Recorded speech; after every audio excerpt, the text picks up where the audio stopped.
Khaifah di sini. Saya akan ngaji tentang betapa mudahnya berbuat baik dan betapa mudahnya bersosialisasi yang jadi kebutuhan sosial masyarakat. Kemudian di saat yang sama sebagai kebaikan menurut Islam. Ini saya baca kitab yang sangat otoritatif, yaitu kitab Sahih Muslim, di mana kita tahu dalam Islam pegangan ahli sunnah wal jamaah, juga pegangan ulama seluruh dunia adalah Al-Kutubus Sittah, kitab 6, diantaranya yang hadis Bukhari Muslim. Di sini ketika Nabi ditanya tentang beberapa kebaikan, yaitu dari pertanyaan ayul a'mali afdol, amal apa yang terbaik, diantaranya Nabi menyebut sekian: iman billah, iman kepada Allah Ta'ala. Kemudian ini yang penting dilakukan semua pemimpin, oleh bupati, oleh wakil bupati, oleh seluruh pemimpin, baik struktural maupun kultural, maupun pemimpin kecil, yaitu di keluarga. Yaitu Nabi ngendikan di antara misi Islam adalah memerdekakan budak. Kemudian ada yang lagi tanya lagi, fa'illam af'al. Lalu dari sekian kebaikan yang butuh biaya itu saya tidak mampu melakukan ya Rasulullah. Kalau nyumbang masjid saya tidak mampu. Kalau berbuat bikin fasilitas umum saya tidak mampu. Ada yang sekian pertanyaan dari sahabat, kalau misalnya kebaikan yang butuh biaya kami tidak mampu, termasuk di sini disebutkan kemampuan berhaji, kemampuan zakat, kemampuan sedekah. Kalau semua itu kami tidak mampu ya Rasulullah. Kata Nabi, tu'inu soni'an aw tasna'u li akhirat. Ini di Sahih Muslim di bab iman dengan judul Babu bayani kaunil iman billah afdalal a'mal. Kalau saya tidak mampu semua melakukan itu ya Rasulullah, yaitu melakukan kebaikan yang butuh biaya. Kayak bangun masjid, bangun jalan, bangun fasilitas-fasilitas publik.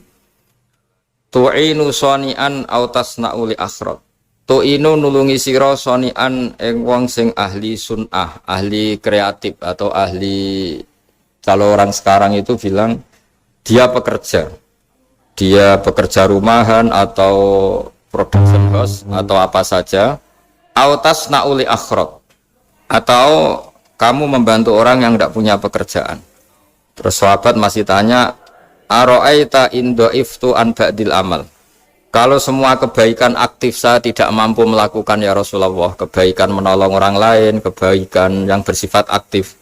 Jawabnya Nabi, dan ini pegangan saya, pegangan kita semua, panduan dari Rasulullah SAW. Nabi ngendikan, takufu syarroka anin nas fa innaha sodaqatun minka ala nafsik.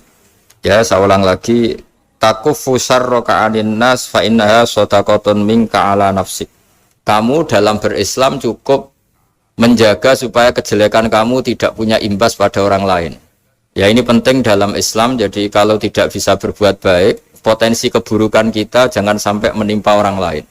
Keburukan itu bisa kejahatan kriminal, bisa kejahatan pidana atau merugikan orang lain, atau kejahatan yang tidak sampai kriminal tapi mengganggu orang lain. Misalnya contoh gampang ini, saya sumpek-sumpeknya sendiri ingin jalan-jalan, main di teman yang di jam kerja. Ini kan sumpek-sumpeknya saya sendiri ingin hiburan, terus wisata atau dolan ke teman yang sebetulnya saat itu dia mungkin ngaji atau kerja atau harus memenuhi kewajiban cari nafkah. Gara-gara nemuin saya, akhirnya dia dikomplain sama majikannya, atau gara-gara nemuin saya, dia akhirnya tidak ngaji sama santrinya, atau gara-gara nemuin saya, dia terganggu aktivitasnya. Itu juga tidak boleh, karena berarti keburukan kita punya akibat pada orang lain. Jadi kaidah dalam Islam itu kalau tidak berbuat baik, potensi keburukan kita ini jangan sampai menimpa orang lain. Sehingga di sini Islam menyarankan uzlah. Uzlah itu nyepi. Jadi misalnya kita baru penat, baru bawaannya itu emosi, baru gak suka kumpul orang, itu ya sebaiknya jangan jalan-jalan. Karena di antara kebaikan Islam itu tabassum, senyum, atau talqatu wajhin, ceria.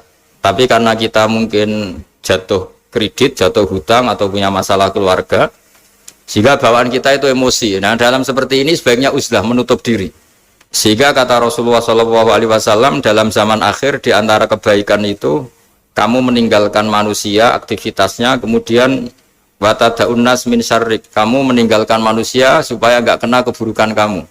Jadi ada momen, ada saat di mana kita mungkin kalau ketemu orang itu bawaannya ingin sengak, ingin ngomong yang nggak enak, atau kita baru penat, itu sebaiknya uzlah saja, mengurung diri di kamar atau isolasi sendiri, karena bawaannya baru emosi. Nah, ini yang jarang dipraktekkan. Kalau sekarang malah banyak yang saat susah, malah bawaannya ingin namam, ingin apa, menvonis orang lain atau ngadili orang lain. Padahal pesannya Nabi, kalau semua kebaikan aktif tidak bisa kamu lakukan itu, takuffu syarra ka'anin nas fa innaha shadaqatun minka ala nafsik. Sehingga keburukan kita, ya saya ulang lagi, keburukan kita yang ingin emosi, ingin apa, itu tidak punya akibat orang lain. Di sini kearifannya Rasulullah SAW, beliau masyhur ngendikan, layak dilqadi wa ghadban. Jangan sampai seorang hakim bikin keputusan ketika emosi, karena bawaannya orang emosi itu pasti nggak terkontrol intelektualnya, nggak terkontrol nuraninya, nggak terkontrol semua sifat baiknya. Itu kalau punya keputusan bahaya sekali. Sehingga Nabi dari awal ngendikan layak dilqadi wa ghadban. Orang yang sedang emosi tinggi jangan bikin keputusan penting. Kemudian oleh ulama diteruskan juga jangan bikin keputusan penting orang yang sangat lapar, atau yang sangat kenyang, atau yang sangat ngantuk, atau yang super sibuk. Jadi hal-hal yang potensi buruk dalam mengambil keputusan itu harus ditinggalkan. Sehingga misalnya bupati atau wakil bupati kalau sedang tidak nyaman dengan suasana apa, nggak boleh rapat kemudian memutuskan keputusan penting. Begitu juga kiai dan semuanya. Nah ini yang supaya otoritatif. Kenapa saya bawa kitab itu logikanya jelas ya. Kita sebagai dai, sebagai ustadz, atau sebagai mubaligh, atau sebagai siapa saja, yang ingin kita wariskan ke umat Rasulullah adalah dawuh-dawuhnya Nabi. Dan kalau kita ngaji tidak pakai kitab, itu sebenarnya umat kita jejali dengan pikiran kita, dengan ide kita. Jangan-jangan ide kita, pikiran kita ini tidak mewarisi pikiran Islam, tapi pikiran kita atau emosi kita. Tapi kalau kita baca kitab, artinya umat ini berhak mendapat apa yang diteladankan dan disabdakan oleh Rasulullah SAW. Tapi kalau kita, itu pasti inginnya itu kita. Misalnya kita Bupati Banyuwangi, mungkin kita akan cerita Banyuwangi dengan asik. Tapi bagi daerah lain, apa urgensinya bagi saya? Begitu juga kalau kita kiai, mungkin kita akan cerita fadhilnya kiai. Tapi bagi orang lain yang keutamaannya jadi pekerja, jadi satpam, jadi guru, jadi pegawai negeri yang adil. Sehingga subjektivitas kita ini akan tinggi. Tapi kalau kita sebagai kiai baca hadis, maka umat ini mendapatkan panduan dari Rasulullah SAW. Nah, dari sekian panduan itu, kata Nabi, jika Anda tidak bisa berbuat kebaikan aktif, maka kebaikan yang harus Anda lakukan adalah potensi kejelekan kamu jangan menimpa orang lain. Makanya saya berkali-kali bilang, saya ini termasuk kiai yang jarang main ke alumni. Karena tadi, kadang-kadang alumni itu sudah mau kerja di tempat kerjanya, atau mau janjian ngantar anaknya sekolah. Gara-gara ada saya, mungkin semua itu dibatalkan. Sehingga silaturahim itu juga harus dimanage supaya tidak mengganggu haknya orang yang kita silaturahimi. Jangan sampai silaturahim jam 9, saatnya orang kerja, kemudian dia dapat peringatan dari pabriknya gara-gara sering didolani kiainya, itu kan jadi ribet. Atau kiai karena sering didolani terus tidak ngaji, metu tamu terus, itu kan jadi ribet.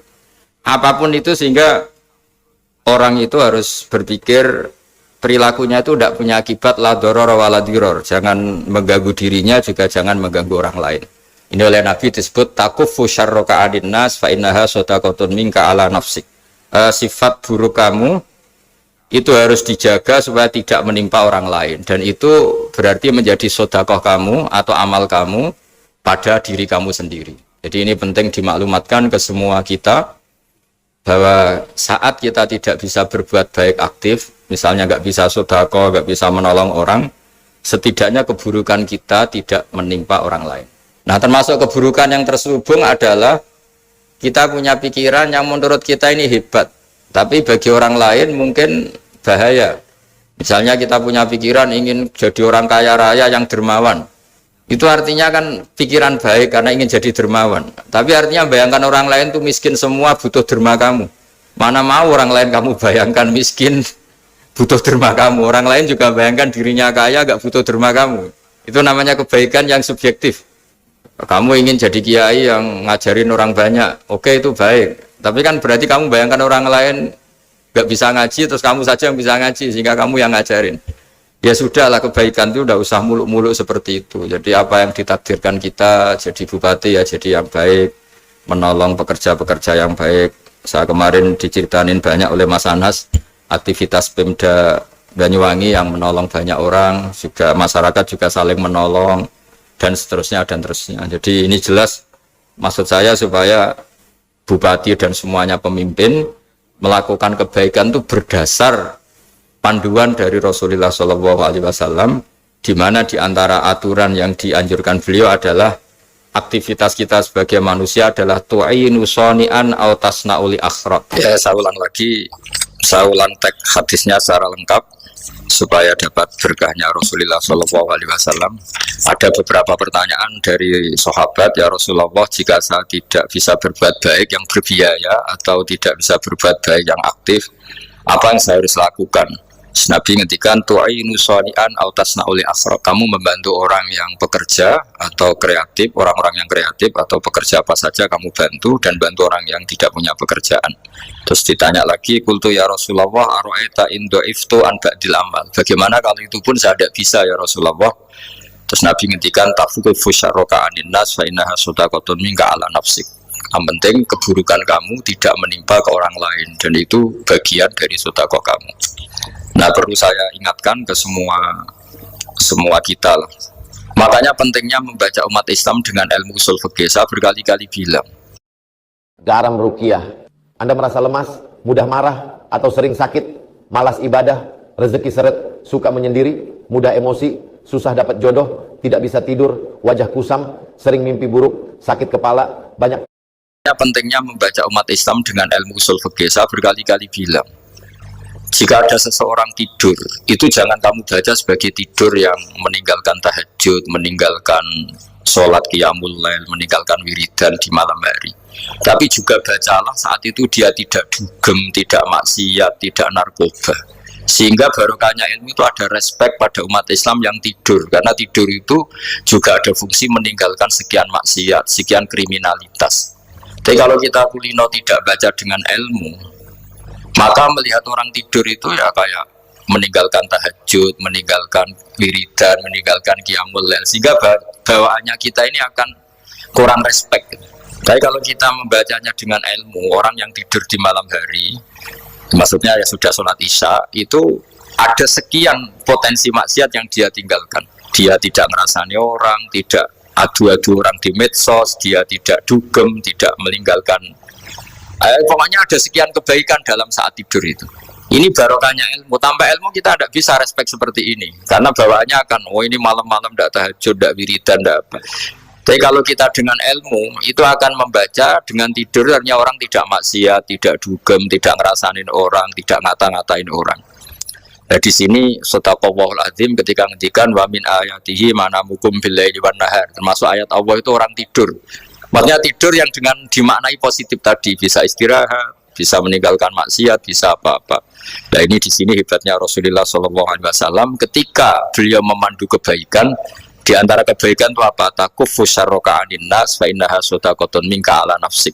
Kamu, potensi buruk kamu atau keburukan kamu jangan sampai menimpa pada manusia, pada orang lain, dan itu bagian dari sedekah kamu. Ya, saya mohon maaf sama Bu Bupati, sama semua Pemda, sama Wakil Bupati karena saya tidak bisa lama-lama. Saya punya wadifah. Tadi ini pun sudah ngurting ngaji saya karena saya harus ikut ngaji di sini, dan mari sama-sama berdoa. Al-Fatihah. A'udzubillahi minasyaitonir rajim. Bismillahirrahmanirrahim. Rabbil alamin arrahmanir rahim maliki yaumiddin na'budu wa nasta'in ihdinas mustaqim shiratal ladzina an'amta 'alaihim ghairil maghdubi 'alaihim waladdallin. Bismillahirrahmanirrahim. Nahmaduka ya ghafur ya syakur ya walil hamid. Wa shalli wa sallim ala sayyidina maulana Muhammad sallallahu alaihi wasallam asma'in. Allahumma ij'alna aminin mutmainin alladzina la khaufun 'alaihim wa la hum yahzanun. Waj'al mustama'ana hada ya Allah mustama'an mubarakan ya Allah ya Allah. Allah barik fi mustama'atina wa fi firaqina wa fi uslatina wa fi mu'akhatina mu'akhatan fi kalaka wa fi ka mu'akhatan ya Allah yuzkaru fiha ismukal azim. Allahumma ya Allah illam akun ya Allah ahlan an ablugha rahmataka ya Allah farahmatuka ahlun an tablughana. Allahumma ya wa illam nakun ya Allah ahlan an nablugha rahmataka fa rahmatuka ahlun an tablughana jami'an rahmatuka ya wa awsa ya Allah. Allahumma ya wa maghfiratuka awsa'u min dhunubina wa rahmatuka arja indana min amalina. Allahumma ya wa maghfiratuka awsa'u min dhunubina wa rahmatuka arja indana min amalina. Allahumma ya wa maghfiratuka awsa'u min dhunubina wa rahmatuka arja indana min amalina. Rabbana zalamna anfusana wa illam taghfir lana wa tarhamna lanakunanna minal khasirin. Rabbi ighfirli wa liwalidayya liman dakhala baytiya mu'mina wa lil mu'minina. Rabbi ighfirli wa liwalidayya liman dakhala baytiya mu'mina wa lil mu'minina wal mu'minat. Rabbana atina fid dunya hasanah wa fil akhirati hasanah wa qina adzabannar. Sallallahu ala sayyidina Muhammad sallallahu alaihi wasallam. Subhana rabbika rabbil izzati amma yasifun wa salamun alal mursalin walhamdulillahi rabbil alamin. Sirrul Fatihah. Bismillahirrahmanirrahim. Alhamdulillahi rabbil alamin. Ar-Rahmanir-Rahim. Maliki yaumiddin. Ya na'budu wa ya nasta'in. Ihdinas siratal mustaqim. Siratal ladzina an'amta 'alaihim ghairil maghdubi 'alaihim waladdallin.